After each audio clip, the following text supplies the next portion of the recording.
Thanks for watching. Don't forget to like, comment, share and subscribe to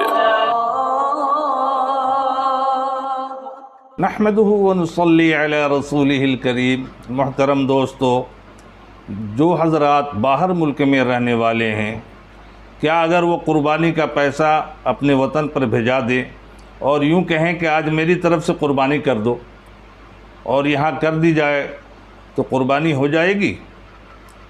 دیکھو، سب سے پہلی بات یہ ہے کہ ایک شخص جیسے عرب میں رہتا ہے، عرب ایک دن آگے ہے، یعنی وہاں کی تاریخ ایک دن آگے ہے۔ وہ وہاں سے 10ویں ذی الحجہ کو کہہ رہا ہے اور یہاں ہندوستان میں 9ویں ذی الحجہ ہے، تو قربانی ہو ہی نہیں سکتی۔ البتہ وہ وہاں سے 11ویں ذی الحجہ کو کہہ رہا ہو اور یہاں 10ویں ذی الحجہ ہے تو قربانی ہو جائے گی۔ حاجی حضرات جو حج کے موقع پر مینا میں قربانی دیتے ہیں، وہ حج کی قربانی ہے، اس سے عید الاضحیٰ کی قربانی نہیں ٹلتی۔ اس لیے صاحب استطاعت ہونے کی وجہ سے حاجیوں کو ایک عید الاضحیٰ کی قربانی الگ سے دینی ہوگی، چاہے وہ وہاں دیوے یا یہاں قربانی کے دنوں میں دلاوے، وہ الگ سے دینی ہوگی کیونکہ وہ صاحب استطاعت ہے۔ اور حج میں جو قربانی ہوئی ہے وہ حج کی قربانی ہے۔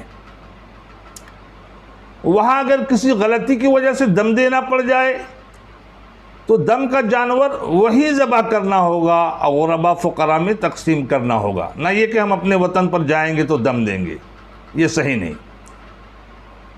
حج افراد کرنے والے یعنی مکہ کے باشی اور وہاں کے مقامی حضرات کے لوگوں پر حج کی قربانی واجب نہیں، وہ وہاں بقرعید کی قربانی کریں، یعنی عید الاضحیٰ کی قربانی کریں۔ ہم جو باہر ملکوں سے حج کے لیے جاتے ہیں تو ہم پر حج تمتع یا حج قران ہے، ہم اپنی سہولت کے پیش نظر یا تو حج تمتع کرتے ہیں یا حج قران کرتے ہیں، تو ہمیں حج کی قربانی وہی کرنی ہوگی، نہ یہ کہ اپنے وطن پر۔ تو قربانی ایام خاص کے ساتھ اور خاص جانوروں کے ساتھ اور وقت معینہ کے ساتھ قربانی ہے۔ اللہ تعالی ہمیں آپ کو عمل کی توفیق عطا فرمائے۔ Thanks for watching. Don't forget to like, comment, share and subscribe to